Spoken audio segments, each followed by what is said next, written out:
सुप्रभात बच्चों, कैसे हैं आप लोग? काफ़ी दिनों बाद मन में विचार आया कि क्लास 10th का एग्ज़ाम है, तो क्यों नहीं एक वीडियो अच्छा सा डाला जाए। तो बहुत दिन बाद आए हैं क्लास 10th का एक वीडियो लेकर। ये बेसिक इन्फॉर्मेशन है, ये सबको पता है कि सर्किल का एरिया जो होता है पाई आर स्क्वायर होता है और सरकमफ्रेंस 2 पाई आर। जो हिंदी में बच्चे पढ़ते हैं, एरिया को हिंदी में क्षेत्रफल बोलते हैं, एंगल को हिंदी में कोण बोलते हैं और सरकमफ्रेंस को परिधि बोलते हैं। उसी को पेरीमीटर बोलते हैं, एरिया। नाम एक ही है। अब देखिए, ये परि का मतलब होता है हिंदी में, जो संस्कृत का मूल शब्द है, परि मतलब होता है चारों ओर, परिधि या परिमाप, यानी कि जो चारों ओर जो बाउंड्री है इसका लेंथ कितना है। तो हिंदी वाले इसको परिधि या परिमाप बोलते हैं, इंग्लिश वाले बोलते हैं सरकमफ्रेंस या पेरीमीटर। तो पेरीमीटर तो आप या सरकमफ्रेंस आप याद किए हुए क्या होता है, 2 पाई आर। पेरीमीटर या सरकमफ्रेंस 2 पाई आर और हिंदी वाले क्या बोलते हैं, परिधि परिमाप 2 पाई आर। एरिया आपका हो गया पाई आर स्क्वायर यानी कि क्षेत्रफल, और एंगल बनता है 360 यानी कि 360। इतना इन्फॉर्मेशन क्लास 8, 9 और 10 में हर बच्चे पढ़े। इतना में नया कुछ भी नहीं है, इतना बेसिक इन्फॉर्मेशन ये सबको पता है। अब हम नया क्या बताने जा रहे हैं, इसमें कुछ अलग सा बताएंगे। क्या अलग बताएंगे, ताकि आपको, अब जैसे ये 30 डिग्री एंगल है तो इतना दूर का एरिया क्या होगा, तो आप इसमें फंस जाते हैं। ठीक है, इसका एरिया क्या होगा, और मान लीजिए ये सेंटर ओ है, ये बी है, ए ओ बी का एरिया क्या होगा निकालना हो यदि एंगल 30 का हो। तो ये इंफॉर्मेशन देखने के बाद इतना सबको पता है, इतना सबको पता है कि सरकमफ्रेंस यानी पेरीमीटर, हिंदी वाले जो हैं वो बोलते हैं परिमाप या परिधि। परि का मतलब होता है चारों ओर, संस्कृत शब्द है, यानी कि चारों ओर का ये माप। परि ये कितना है, यदि इसको रस्सी से बांधा जाए गोल गोल तो कितना रस्सी लगेगा, जिसको पेरीमीटर या सरकमफ्रेंस दोनों एक ही नाम है। सर्कल में जो है हम लोग क्या यूज़ करते हैं, सरकमफ्रेंस, और अदर चीज़ में क्या करते हैं, जैसे ट्रेंगल हुआ या क्वाड्रिलेटरल हुआ, तो वहाँ हम लोग बोलते हैं पेरीमीटर। नाम एक ही है, नाम अलग अलग रखा हुआ है, काम एक ही है। काम दोनों का क्या है, लेंथ, बाउंड्री का लेंथ उसको मेजर करना, नापना। और एरिया हिंदी में क्षेत्रफल, एंगल यानी कि कोण। मोटा मोटी इतना इन्फॉर्मेशन सबको पता है। अब इतना दूर का हमको निकालना होगा, तो कैसे निकालेंगे, इतना इन्फॉर्मेशन हमको है। अब इससे स्टार्ट करके आपको समझाते हैं, ताकि आपको आराम से समझ में आए और आप क्वेश्चन को आराम से बनाएं। तो बेसिक इन्फॉर्मेशन आपको क्या है, ये पूरा एंगल कितना का बनता है, 360 डिग्री। तो 360 का एरिया क्या आपका निकला, 360 डिग्री का एरिया पाई आर स्क्वायर। तो 1 डिग्री का एरिया क्या हो जाएगा, डिवाइड हो जाएगा पाई आर स्क्वायर अपॉन 360। अब आपसे पूछा जाए 30 डिग्री का, तो 1 डिग्री का निकल गया, तो 30 डिग्री के लिए क्या करेंगे, 30 से मल्टीप्लाई हो जाएगा इसमें, पाई आर स्क्वायर अपॉन 360 इंटू 30। ये आपका इतना पार्ट का एरिया निकल गया। तो बेसिक, आपके बेसिक से ही आपके लिए हमने निकाला है समस्या का समाधान, प्रॉब्लम का सोल्यूशन, कि हर कोई को पता कि एक सर्कल कितना का एंगल बनाता है, 360 का। 360 एंगल का एरिया कितना हुआ, पाई आर स्क्वायर। ये 360 डिग्री का एरिया ही तो पाई आर स्क्वायर है। तो 1 डिग्री का area pi r square upon 360, यानी कि हिंदी में पाई आर स्क्वायर बट्टा 360, अपने बिहार की भाषा में। 1 डिग्री का मान बिहार में हम बोलते हैं पाई आर स्क्वायर बट्टा 360। तो 30 डिग्री का मान जब 1 डिग्री का पता हो गया, तो 30 से मल्टीप्लाई कर देंगे। 30 डिग्री 1 डिग्री का ये है, तो 30 से मल्टीप्लाई करेंगे, 30 डिग्री का निकल गया। ये काफ़ी आसान कॉन्सेप्ट है, इसमें कुछ भी नहीं है। और उसी जगह पर अब ये तो आप बना ही लेंगे, और उसी जगह पर ये यदि आ जाए थीटा, क्या एंगल आ जाए थीटा, तो आप निकाल सकते हैं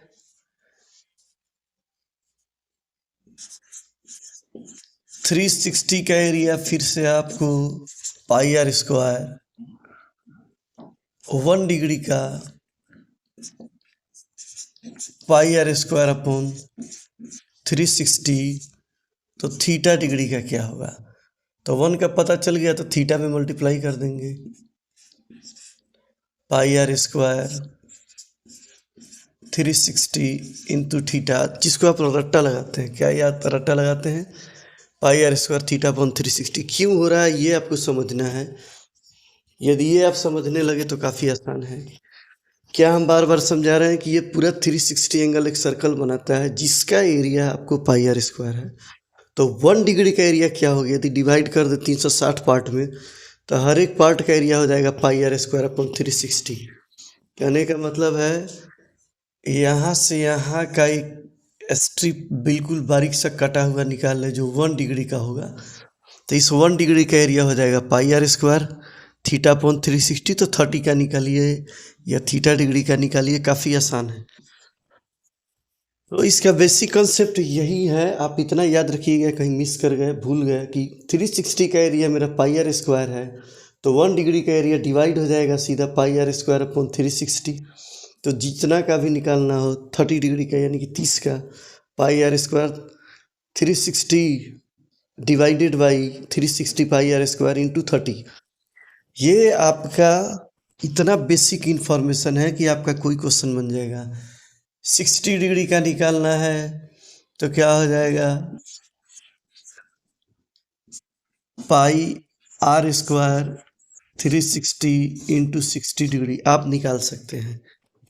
इसमें कुछ भी नहीं है तोप चलाने जैसा, सिर्फ आपके बेसिक को क्लियर रखना है। तो उम्मीद करते हैं कि कुछ आपको समझ में आया होगा। चलिए कुछ अब दूसरा चीज़ बताते हैं। इसका क्या कॉन्सेप्ट है, बेसिक इतना याद रखिएगा, ये आपको बचपन से पता है कि एक सर्कल एक वृत्त 360 का एंगल बनाता है जिसका एरिया पाई आर स्क्वायर है। तो 1 डिग्री का निकालेंगे पाई आर स्क्वायर अपॉन 360, तो 30 डिग्री का निकालेंगे तो 1 डिग्री का निकल गया, तो 30 में मल्टीप्लाई कर देंगे 30 डिग्री। 60 का निकालने के लिए 60 से करेंगे, 90 का निकालने के लिए 90 से मल्टीप्लाई, और आपका बन जाएगा। Same pi r square 360 degree का एंगल है, पाई आर मतलब एंगल का एरिया है पाई आर स्क्वायर। एक सर्कल जिसका पूरा एंगल बनता है 360, जिसका एरिया पाई आर स्क्वायर, तो 1 डिग्री का पाई आर स्क्वायर अपॉन 360, तो थीटा का क्या होगा, पाई आर स्क्वायर 360 इंटू थीटा। काफ़ी आसान है, हमें नहीं लगता कि इतना समझाने के बाद आपको इसमें कभी कन्फ्यूज़न होगा। अब चलिए अब कुछ और बताते हैं, इसको करते हैं रिमूव और कुछ इसमें और बताते हैं आपको। अब दूसरा इन्फॉर्मेशन क्या है जो आपको भली भांति पता है खूब अच्छी तरीके से। 360 डिग्री का सरकमफ्रेंस यानी कि परिधि जो है, यानी कि चारों ओर से जो बाउंड्री है वो 2 पाई आर होता है। ये सबको पता है, खूब याद करते हो, रट्टा लगाते हो। तो 360 का ये पूरा बाउंड्री जो है आपका 2 पाई आर है। अब आपसे पूछा जाएगा सपोज कि सेंटर ये ए बी का लेंथ क्या होगा, इतना दूर क्या होगा, ए से बी सरकमफ्रेंस क्या होगा, तो काफ़ी आसान है। ठीक है, ए से बी का निकालना हो तो कैसे निकाला जाएगा, ए से बी, तो एंगल यहाँ तो हम पहले ही मेंशन कर दिए कि 30 डिग्री है। तो ये आपको पता है कि 360 का सरकमफ्रेंस यानी कि परिधि, हिंदी में परि मूल शब्द ये संस्कृत का है। परि का मतलब होता है चारों ओर। मूलतः ये संस्कृत का शब्द है जिसको बोलते हैं हिंदी में तत्सम शब्द प्योर। परि का मतलब चारों ओर, यानी कि चारों ओर का जो बाउंड्री है लेंथ है, सपोज कीजिए ये कितना होगा, तो टू पाई आर। तो 2 पाई आर कितना का है, 360 का एंगल का परिधि यानी कि सरकमफ्रेंस आपका है 2 पाई आर। तो आप निकालेंगे कि 1 डिग्री का क्या होगा, 1 डिग्री का हो जाएगा 2 पाई आर अपॉन 360। अब आपको क्या चाहिए, कितना डिग्री का चाहिए? 30 डिग्री का। तो 30 डिग्री के लिए 1 डिग्री का 2 पाई r/360, तो 30 डिग्री के लिए क्या हो जाएगा? 2 पाई r/360 इंटू 30 डिग्री, और ये आपका आंसर हो जाएगा। तो काफ़ी आसानी से समझा जा सकता है। आपको बेसिक क्या याद रखना है? 360 सरकमफ्रेंस, 360 एक सर्कल जो है 360 का एंगल बनाता है, जिसका सरकमफ्रेंस क्या है? 2 पाई r है। तो 1 डिग्री का निकालेंगे तो 2 पाई r/360, तो 30 डिग्री का निकालेंगे तो 1 डिग्री का निकल गया तो 1 से 30 में मल्टीप्लाई कर देंगे। 1 का वैल्यू है, उसमें 30 से मल्टीप्लाई कीजिए। ये आपका आंसर हो गया। यानी कि ये ए से बी, ये सरकमफ्रेंस का मतलब 30 डिग्री कितना, यहाँ से यहाँ का क्या लेंथ होगा? ए से बी क्या होगा लेंथ यहाँ तक। और इसी में आपसे पूछा जाए कि हम इसको काट के निकाल दिए तो ए ओ बी क्या होगा, पूरा लेंथ। ये सरकमफ्रेंस यदि काट के पूछा जाए तो ए ओ बी में हो जाएगा ओ ए ओ बी, ओ ए ओ बी और ए बी। तो आप ए बी अभी निकाले हुए हैं, ए बी का ये वैल्यू है। ये सरकमफ्रेंस किसका है ये, यानी कि परिधि कितना का है ये? ए बी का है ये। तो ओ ए और ओ बी यहाँ रेडियस है, यानी कि त्रिज्या आर प्लस आर। कॉन्सेप्ट को क्लियर कीजिए। 2 पाई r/360 इंटू 30 डिग्री। यदि पूरा इसको निकाला जाए, कहने का मतलब है इनको कट किया जाए, इसका पेरीमीटर या सरकमफ्रेंस जो बोलिए, ओ ए ओ बी और ए बी। तो ओ ए रेडियस है, ओ बी भी रेडियस, और ए बी का वैल्यू यहाँ है, यहाँ हमने निकाला 30 डिग्री का। 2 पाई r/360 इंटू 30, ये आपका टोटल सरकमफ्रेंस हो गया। यानी कि इसको काट के निकाला जाए तो ये आपका निकलेगा। ये आपका बेसिक है। बेसिक क्लियर नहीं है फिर भी आप कितना भी मेहनत कर लीजिए, कुछ नहीं हो सकता है। तो बेसिक को क्लियर कीजिए। हम यही कह रहे हैं कि बार बार समझा रहे हैं कि आपका बेसिक यही है कि 360 एंगल का पेरीमीटर 2 पाई r है। इसमें दो ही चीज़ आपको याद रखना है। एक आपको हम क्या समझाए हैं कि 360 का एरिया है आपका πr²। इससे एक आपका क्वेश्चन बनेगा, और दूसरा इस इंफॉर्मेशन से आपको ज़्यादा कुछ जानने की ज़रूरत नहीं है। दो ही चीज़ दिमाग में रखिएगा, ये आपका बेसिक है। 360 का एरिया πr² है, बड़ा वाला आर चलिए लिखते हैं, और 360 का पेरीमीटर है 2 पाई r। इसी से आपको निकाल लेना है। यही बेसिक इन्फॉर्मेशन है, ये आपके दिमाग में है, कुछ भी आप निकाल सकते हैं। आपको ज़्यादा माथा पेची या फार्मूला रट्टा लगाने की ज़रूरत नहीं है। जो बुक में है उसमें आप कंफ्यूज हो जाते हैं। 360 का एरिया πr² है और 360 का पेरीमीटर है 2 पाई r। तो इससे आप 30 निकालिए, जो निकालना है निकालिए, थीटा निकालिए, जो निकालना है। सपोज कीजिए यहाँ पे 30 के बदला में यदि यहाँ थीटा होता, जो आपके बुक में है थीटा, तो जहाँ जहाँ 30 है वहाँ वहाँ क्या हो जाएगा? थीटा।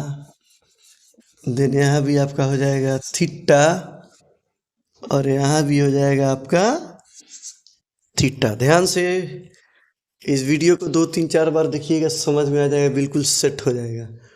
अगर हिंदी का एक शब्द आपको समझाया, परि का मतलब होता है चारों ओर, परिधि, परिधि या परिमाप।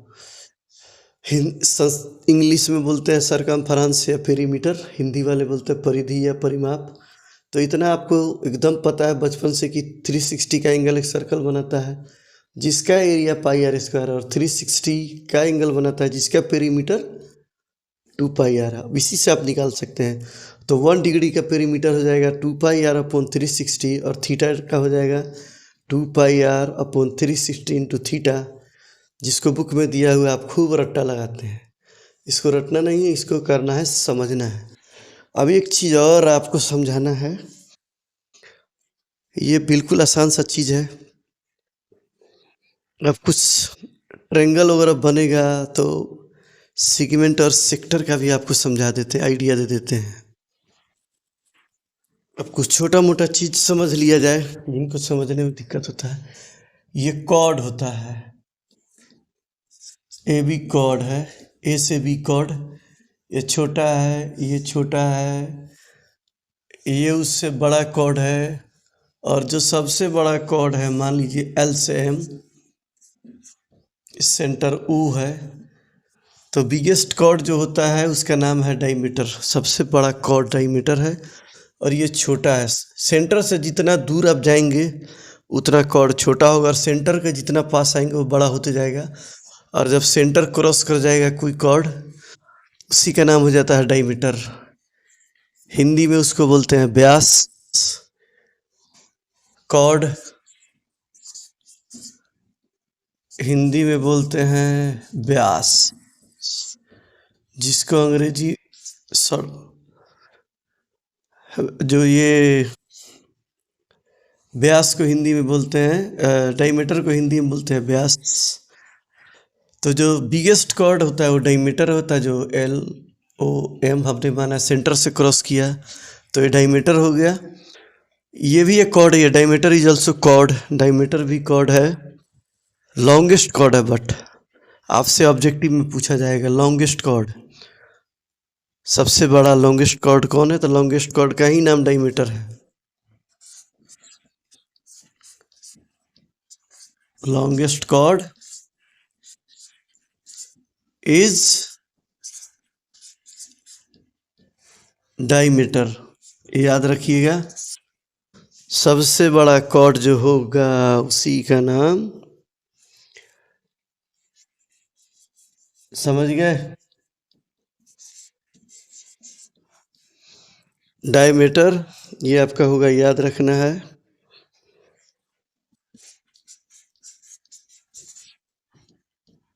और क्या होता है, हाँ, सेक्टर, सेगमेंट, आर्क। तो थोड़ा सा इसके बारे में दूसरा वीडियो में बताएंगे, अभी रहने दीजिए, वीडियो काफ़ी ज़्यादा लंबा हो रहा है।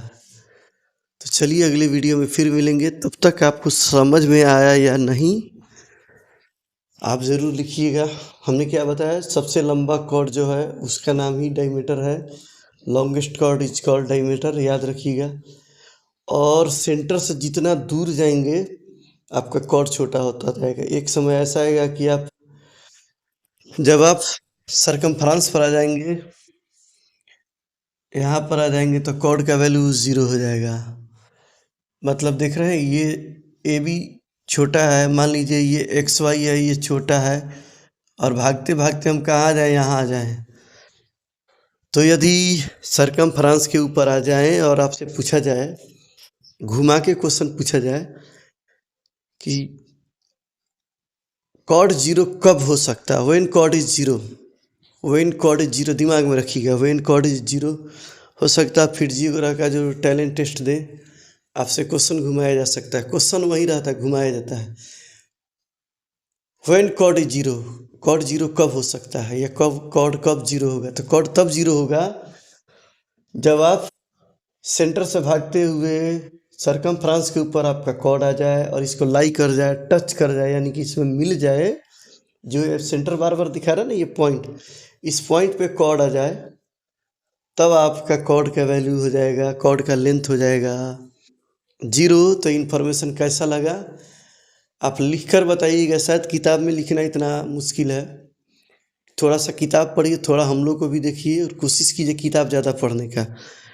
मोबाइल चलाने में क्या होता है, पढ़ाई का काम होता है कम, और दूसरा चीज़ लोग ज़्यादा देख लेता है। इसीलिए हम चाहेंगे कि इस वीडियो को 1-2 बार देख लीजिए, मेरी बातों को नोट कर लीजिए पेन से, और ज़्यादा मोबाइल मत देखिए एग्ज़ाम तक। आप लोग का बहुत बहुत धन्यवाद। अगले वीडियो में फिर मिलेंगे और फिर आपको कुछ बढ़िया सा चीज़ समझाएंगे। तब तक के लिए अलविदा।